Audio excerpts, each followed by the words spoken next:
is a framework used by our friend Aristoteles. Don't know how to pronounce that in English. Very sorry. He's my friend too. Yes. So basically, you go to the root, you know? And I know what you're talking about. I experienced it last year when I was working and working and working and working in the loop. But then I was Yeah. like, stop. What Yes. the heck am I doing? I'm doing Yes. so many things, but how are they growing my business? How are they helping my customers? It tends to be like, I'm gonna save my clients. Yeah, you don't bite more than you can chew. You're gonna overpromise and underdeliver. I'm sorry, gods of marketing. You, señorita aunt of children's, you're very far from them. Are you gonna send them a gift from Amazon? Come on, send them Santa. Are you sure you want to make your nephew very happy? Yes. Okay, 5405. No, I'm not asking you for the credit. Yes, just take it. I'm so happy. I want to buy it. Make companies more profitable. No, it's like make America great again. We present this to clients. They're like, oh my God. Like, I want to help Victoria, and it's that. What does it mean now? That's the worst idea in the planet. Competition mindset is a loser's mindset. We understood that we had a superpower. We found a way to make companies more money. And so now, to whom should we sell? Okay, to good companies. You know, like, and it's very difficult. Very good, great companies. Exactly. I That's didn't good. know that works like that. That this is so funny. This is such a good podcast. Thank you so much.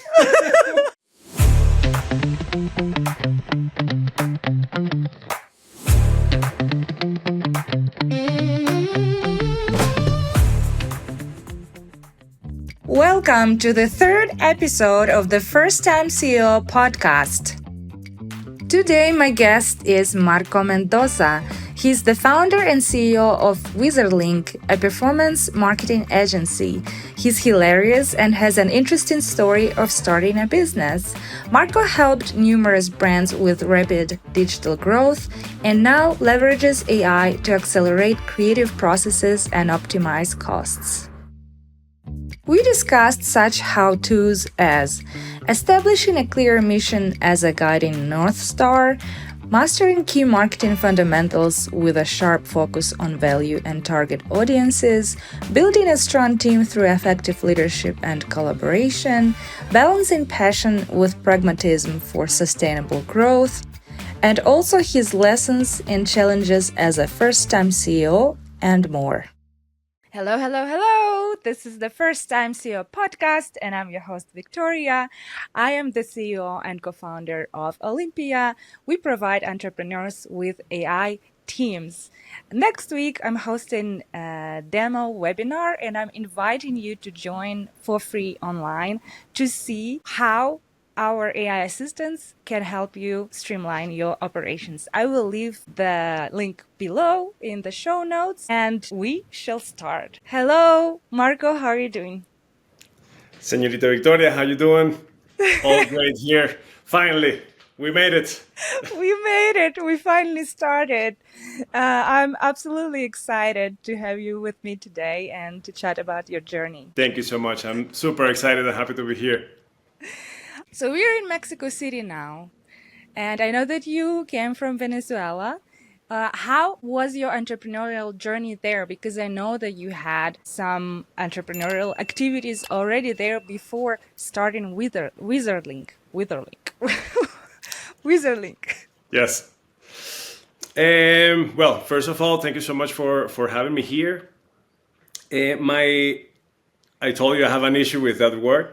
My entrepreneurial journey in Venezuela was briefly and interrupted by like larger macroeconomic situations that my country had, which made me like early on understand that anything that you build, you should be building it in a stable ground, because it doesn't matter how good the product is, how good are the decisions you make. If something major does like some sort of like tectonic move, you just disappear, and I remember like clearly being like repeating this like many times, like, but I didn't do anything wrong.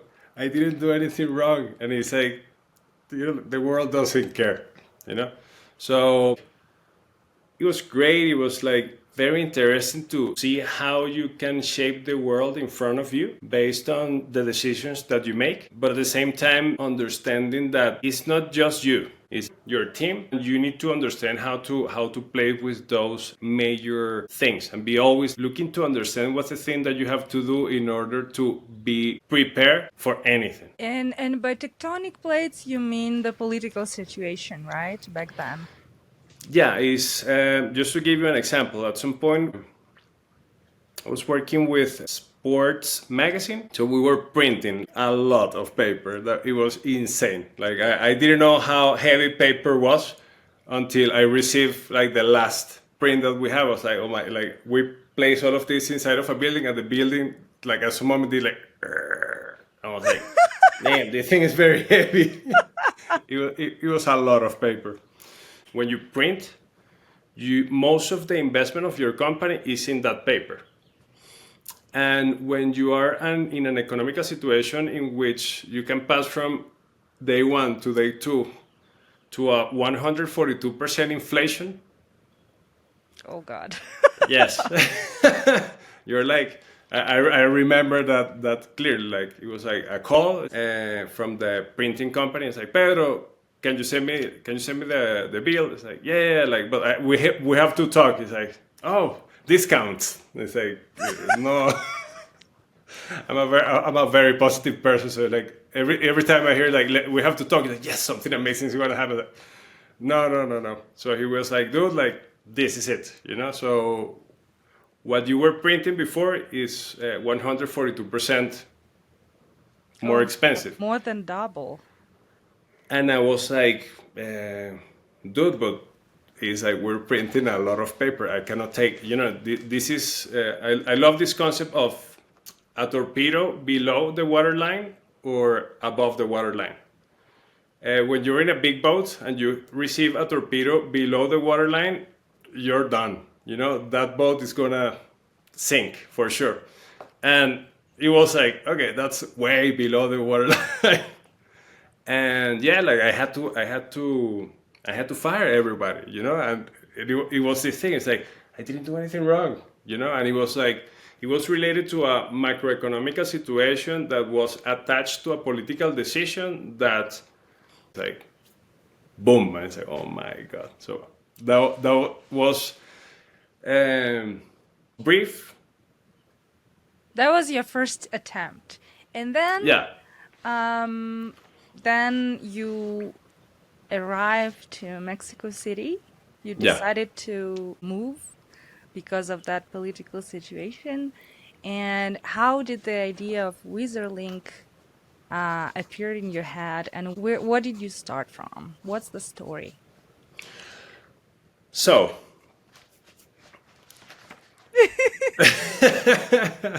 it is very funny. I told you, like at the very beginning, like it was very difficult to innovate when people is thinking about chicken. It's like where can we buy chicken? And you're like, no, let's do machine learning to solve. It's like, dude, like shut up, chicken. So, so it's very difficult to think about innovation and talk about innovation when everybody's just like finding a way to survive. So for me, it was just like I was all the time like, oh, let's do this. I found this thing. Oh, look at this technology, and everybody's like, dude, shut up. Nobody cares. Like we're like solving the chicken thing, and yeah, man. And I was like, damn. So eventually, I decided to leave the country, came to Mexico.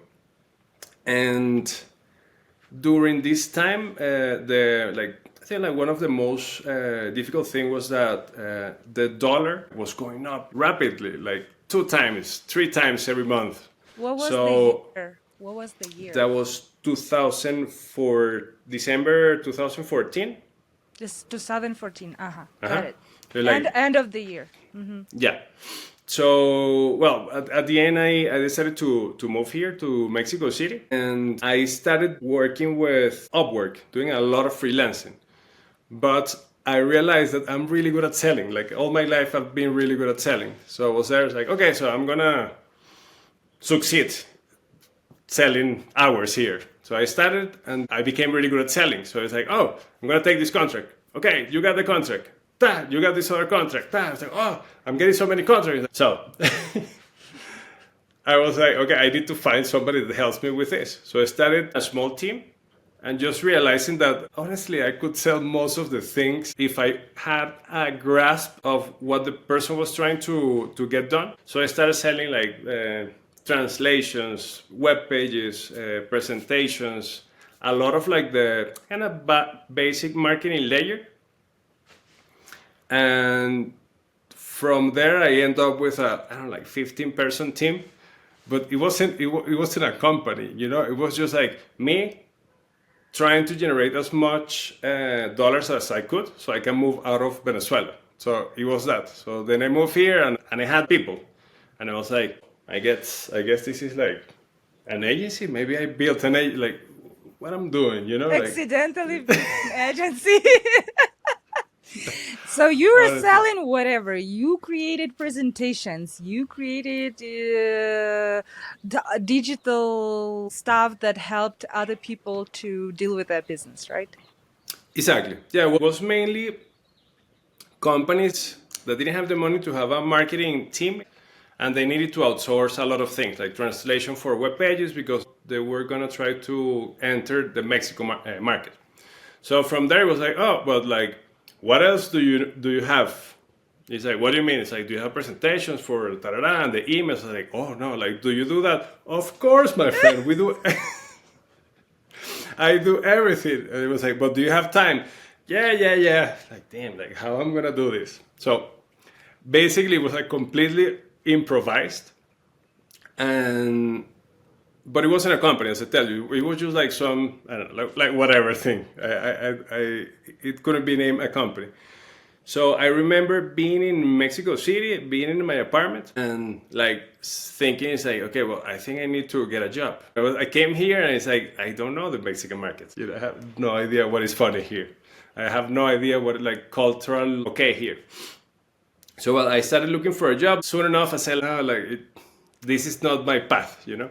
So I was in my apartment, like scratching my head, just like, dude, like, what should I do? And the owner of the apartment came and told me, hey, Marco, what's the thing that you do?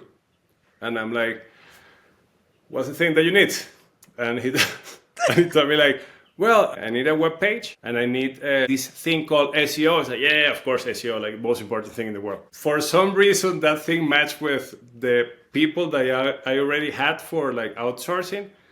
And from that started Wizerlink. Like the real work started. Yeah. The real business goes. Yeah, it's like, okay, can you build me? It's like, oh, bills. Oh, yeah, I need company. So. Wow. That's incredible. And I think you just have that talent to gather people and to create business, you know. What sparked your passion for entrepreneurship early back in the years in your career? My family. I have like this split from my father's side. Everything needs to be done the proper way. Very Swedish guy. Everything perfect. And from my mother's side, yeah, you need to play by the rules, but you need to find better ways to get the same thing done. I remember when I was 13 years old, maybe, I was with my grandmother and with my mom, and we were like just having lunch at home, and my mom received a call with a cell phone that was like maybe like this size. Like, hi. And she was like, yes. How much? Oh, okay, yes. Oh, that's now. Okay, just give me some minutes. And she's like, I remember like my grandmother be like, just eating soup, like, what's up? And she's like, one moment. Hello? Hey, can you get me a plane to New York? Da, da, da? Yes, if it's tonight, better. And my grandmother and I, like, what? So My mom jumped into a business to purchase all of household appliances that are in buildings, in hotels, before they have to take them down. So in the States, you need to pay a company to take all of those appliances and dispose them, in the proper way. So these companies charge a lot of money, of course. And so my mom, the idea was like, she went to New York. There was going to be a bidding, and she was going to say, "I'll do it for free." So yes, so of course she won those bids. So she only asked to pay for the labor, to take all of this, to put everything in a container, then take it to a port, send it to Venezuela, And sell. and sell this, just like repair them and sell it to like very like low income families. And I was like, what? and my grandma was like, ¿Qué? Like, what are you doing? And I remember lines of people. And my mom like, people, please chill. A lot of things didn't even work, and she repaired them and then sell them. And she made a fortune out of like that building. Then I was like, oh my God, I love this stuff so much, like, so that spark from seeing the whole process made me understand that that's my path. It's just like at that time it looked very, very romantic, until you are there and you're like, damn, like this is a lot of work. But yeah, it was that, definitely. Wow, now I understand where you got it from. Okay, so now I know how you found your first customers. What growth marketing channels and tools did you use to eventually expand?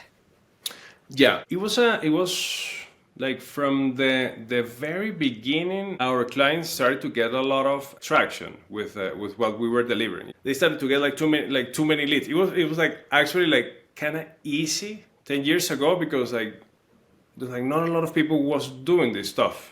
So basically for us was like, okay, we're really good at helping our clients generate leads, and it's like, oh, I think we can do that for ourselves. So basically what we did was use recommendations, because I understood that it's very cheap to get clients from that channel. The problem was more related to how to build an operation that can deliver like a really good job with a product that clients actually will benefit from purchasing, and not breaking the company in the process. And we broke the company so many times in the process. It wasn't I remember myself like even like hiding from people, like, Marco, I really was like, "Ah, fuck." Like I cannot do this, because like I'm already not sleeping. It was really difficult to find talent that could get this stuff done, because it was so difficult and technically demanding that people we hired them, and they were like, most of the time like really smart people, and at some moment they say like, dude, I'm not understanding anything. This is so complicated. Like, I want to cry. Well, yeah. What exactly was complicated? Us, like, yes, well, that, and we build something too complex. And, like, for example, when you go to a large company, you have 6 people managing a project. And we found a way to make this with a couple of persons. But the problem is that this couple of persons needed to be extremely good at one thing, but they need to understand how other 8 things function, and that's very difficult to find. And so what we started doing was like creating a lot of processes, creating a lot of training, doing all of this. But at the end of the day, these people was like, dude, I know so much now, I'm gonna work somewhere else. Thank you so much for the school. Yeah, so School of life. yeah, like we were like, okay, so now we are a university, like, nice, like, perfect, like we're not charging for that. So it was like, okay, people is not understanding this, okay, so let's create a program so they can understand that.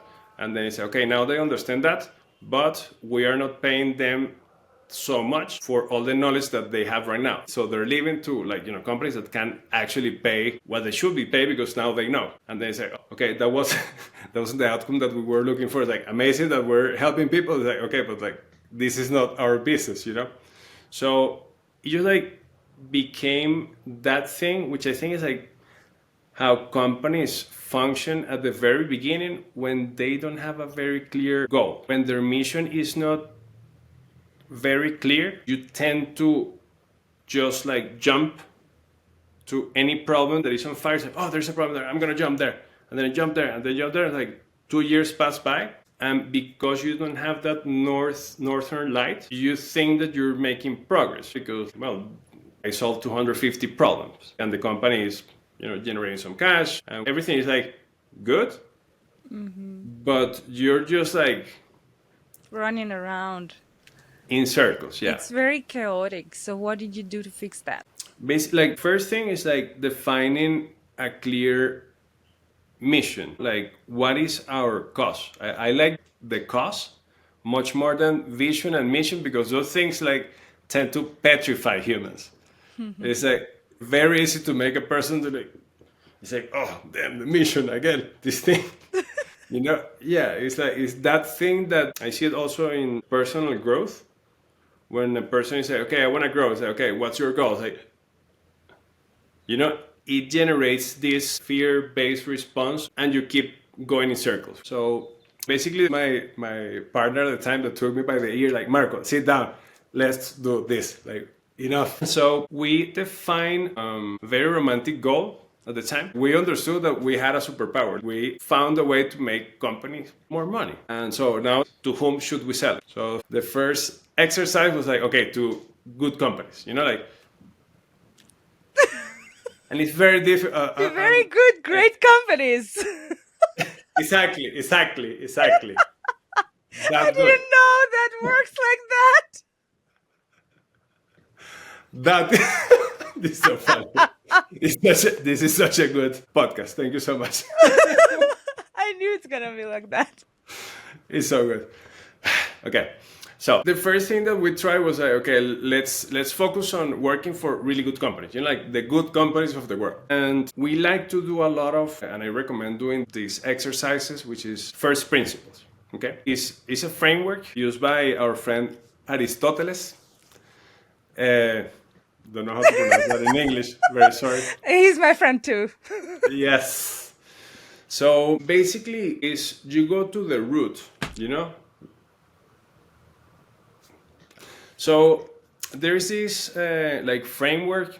I don't know if framework is the right word, but like framework or exercise, which is first principles. So in first principle, what you try to do is to boil the whole concept down to the fundamental elements and then rebuild the whole thing. So I think that was the first time that I understood the value of that framework, and at the same time how hard it is to think, like to really say, let's sit down and do an exercise of thinking. We ended up in like, how can you define a good company or a bad company? So we got rid of that idea. And then basically what we define is, okay, let's work with less companies. Let's make very robust squads, teams of 6 people, and let's hyper specialize them in particular fields of economy that hold some of the companies that we believe we can serve. It's very funny because once you do something that makes sense, you're like, oh, that was so amazing. So basically that was it. Hiring the right people, understanding that from the very beginning, it's very difficult to hire the type of hard skills. So it'll be like 6 months to 8 months until this person is properly onboarded and getting the job done. And then finding ways to make them understand how valuable is their impact on these projects, which ended up being data, helping them understanding how to read data so they could see the impact of what they were doing. Not because we were telling them like, you're so amazing or you're so cool. It's like they could see it. Like, I moved this thing here and like this is the path of that decision and it made something better or worse, but now I know. Every company is different, their goals are different, what they sell is different, products and stuff. So by the North Star, you mean not the North Star of Wizerlink, but the North Star of the particular project, correct? Yes, both. Like the question is what changed? Because when you mentioned like we were doing this. And I know what you're talking about. I experienced it last year when I was working in the loop. But then I was like, stop. Yes. What the heck am I doing? I'm doing so many things, but how impactful and useful they are, how Are they growing my business? How are they helping my customers? Or I'm just working Yeah. just to work, and run around and make it look like I'm busy. I'm an entrepreneur now, Yes, I think that's the trap. I think most of us want to serve. It tends to be like, I'm gonna save my clients, and it's a very difficult thing once you get addicted to that kind of rush. But just to respond to your question, you're like, projects have their North Star. In our case, we define that we cannot help a lot of projects. We just jump into projects that they don't seem difficult to us. Yeah, you don't bite more than you can chew. You know We, what you can yeah. do, what you can provide, and you go there. And then if something seems too difficult, you don't get on that project, right? No, and the reason is the company that is hiring us will potentially lose time. You're gonna overpromise and underdeliver, and the client is gonna be pissed, right? Yeah, no, and for me, it's like it goes deeper than that because, for example, we had this client, and I really didn't want to take it. It was, they have a company that does Christmas. Santa comes to your house with the deers and like the whole thing. So the guy told me, like, can you help me? And it's like, I'm very scared. I have 20 days and that's it, because the Christmas fever starts like 15th of November. So the guy told me, we've tried with large agencies, we've tried with smaller agencies, we tried this ourselves. So if it doesn't work, it'll just be again like, okay, well, apparently this thing doesn't work. So you It, turned that business development challenge into the opportunity yeah, to growth. yeah, and they grew a lot. It's this call that I love to receive, which is like, shut everything down. We can't deliver more. I call my team like, I love it so much. How the heck, in such a short period, you made them overbooked? What exactly is that you do? I mean, marketing is just a mechanism that has a lot of internal mechanisms that allow you to prove some assumption of your business. Yeah, that's all philosophy. You tell me what you did. Did you do did you do ads? Did you Yeah, do like, of course. Yeah. events? What did you do? Like exactly Yeah, for what we those do for that campaign? in that time is like we went really hard on anything that could generate leads What? from the very beginning. Anything, like from Facebook ads. Like in that moment, Google Ads was launching lead generation on search ads. We were doing that. We went into anything that could generate leads related to this stuff. And then we went wild with the communication. You cannot be mild. You cannot be boring with your communication. You cannot say things like, make your business more profitable. What does that mean? In that particular case, I'm sorry, gods of marketing, we went into very manipulative schemes of communication. In Meta Ads, you can do a lot of micro-targeting based on where the person is, what kind of relationship they have to children, like if they're their parents, grandparents, etc., and the age of these people. So you can do like grandmothers that are out of Mexico and have grandchildren in age bracket. Some of those you can access directly in the platform, and some of those you can, if you have Meta Ads executive, they build those things for you depending on the size of the budget. So basically what we did is like, you, señorita aunt of children's, you're very far from them. Are you gonna send them a gift from Amazon? Come on, send them Santa. It's like, oh, so is this? Yeah, it's awful. So you you're so funny. I couldn't hold it anymore. It's that, and then we did like moms, aunts, abuelas, parents that were outside. Like we did a lot of this mixing, and basically we changed just the word. It's like make Timmy happy with Santa, but then you need to calibrate those communications. You cannot use those ads will get banned. So you need to find a way to touch the fiber, hyper target, run these ads from the very beginning of the seasonality, and run a lot of ads at the same time. You know, you cannot do like one massive campaign for everybody. It's like sometimes that approach works, but for the logic of what we were doing, didn't make much sense. So we did like broad campaigns, hyper targeted campaigns, and everything focused on very simple conversion. Go to the space, send us your information, and have somebody that calls. For lead generation, this is God. This is the most important thing. You need to call in 1 minute. Period. Okay. As soon as a lead sends their personal information, that person needs to be called in 1 minute maximum.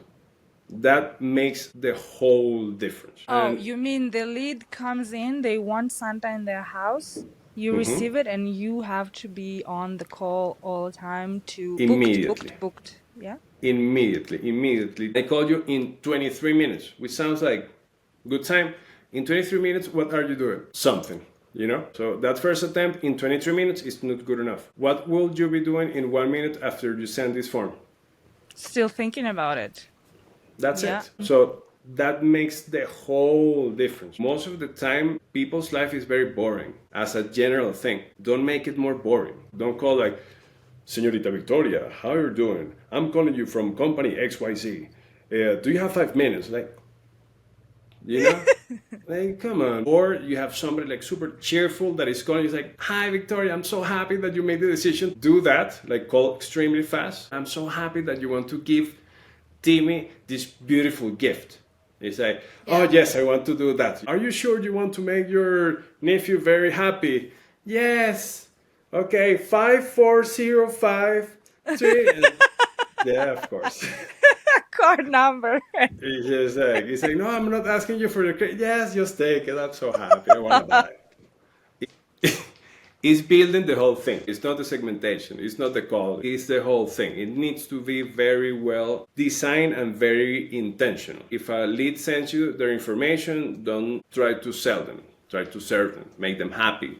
Make them stay in I want to purchase mode. What other marketing practices do you recommend to early stage founders and CEOs? The cost. What's the cost of your company?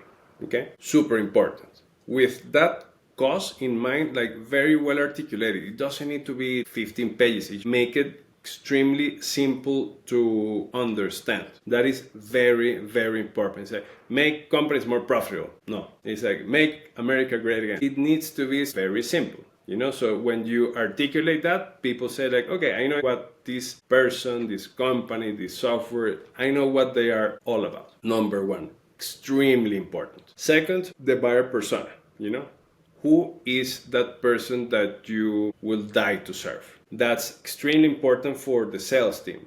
That's extremely important for the marketing team. And it's not Marco, the 42-year-old with a dog and 3 kids. Most of that information is irrelevant. Find a very simple way to communicate that thing to your audiences. And the best way, as usual, with humans is a beautiful story. You know, we do it with every client that works with us, but we leave that story in suspense, you know?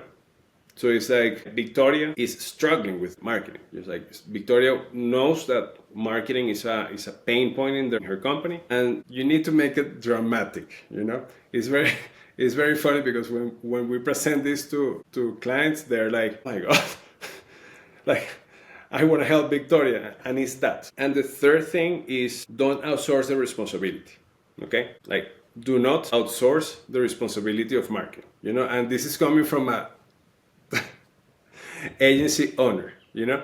What does it mean now? I've been doing agency for 10 years. I always hated agencies. Like my main focus, I want to provide the service that the client wants, and I'll take the responsibility for the marketing of your company. But it's a very bad idea to outsource the responsibility of marketing completely outside and say like, okay, this is the agency problem. The agency just has more people and you don't have to pay like 5 specialists, a trafficker, a developer, like, you know, all of those people that you don't have the resources to hire. Perfect. That's the job of an agency. Okay, the job of the agency is not to define your cost. It's not to articulate your cost. The job of an agency is not to define your buyer persona. It's the worst idea in the planet. Like for me, it's like, Marco, who do you think is our buyer persona? Like if you don't have that thing clear, I will put anything on your table. Do not neglect those type of decisions, because when you think of marketing as a strategy that defines how you build a product, how you serve a client, how you communicate that to a client, how you price that so you can define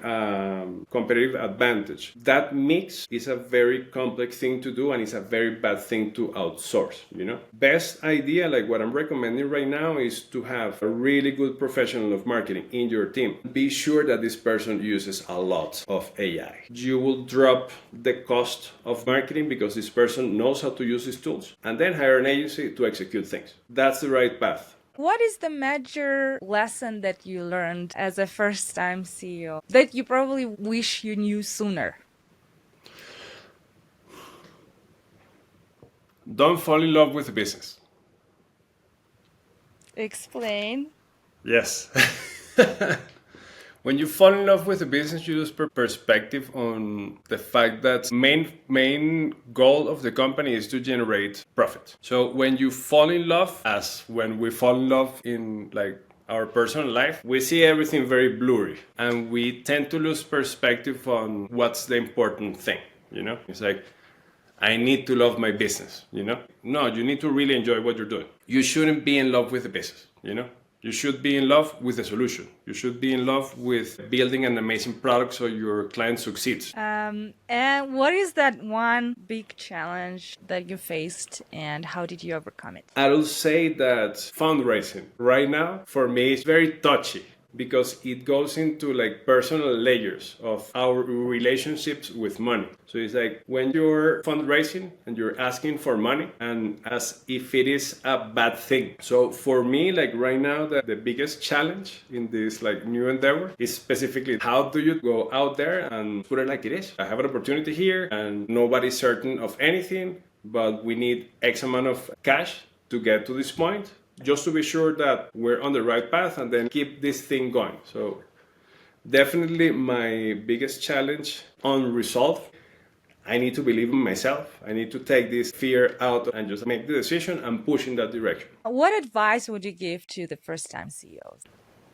I do this like a couple of times a week just to look back to the thought. Try not to follow the low-hanging fruit. Yeah, you can, you know, like, you can be just one more of the pack. That's an awful place to be, you know?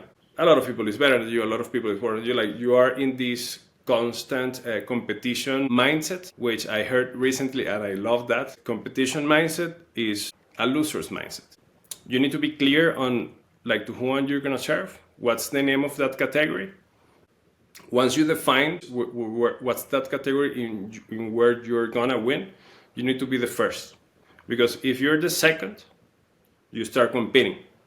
And when you're competing, you lost. Always play to win. Don't play to compete. It's not worth it. So by that you mean be ahead and use innovative technologies and just be different, or just create some sort of product that didn't exist before? Not necessarily, but the basis around that. There is this book that I love, Playing to Win, which is about a 5-step framework. You need to decide where are you going to win, you know, in which space are you going to win, and that's related to your customer. So, for example, in the automotive world, you see Tesla, and hardly they're gonna be the car that sells the most in the planet, you know, they're like beyond that. So when you decide to serve a very specific type of client, that usually defines which is your market. Okay, so let's say in the case of agencies, Wizerlink is a performance marketing agency. Okay, it's a performance marketing agency for particular verticals that have some similarity, and then you look in the market and see like, okay, who else is serving this? It's like, well, there are these companies, but from all of the market, there's this space in which these type of clients are not well served. They have to go to option A to get a little bit of X, to option B to get a little bit of Y. Okay, so basically to find how you can serve the same customers in a different way, where is the gap, right? Exactly. That's the first step. Think deeply, and it goes back to the same thing. Who is your customer? What's your cost? And go with the mentality of winning. You're all the time paranoid. You're like, oh, this company did this feature. We don't have the feature. Ah! It's not, it's not the place to be. And then when the second comes and say, like, oh, I'm gonna jump there, or I'm gonna change my product so my product fits more with the thing. That one is the second. So they lost, and then like keep getting better.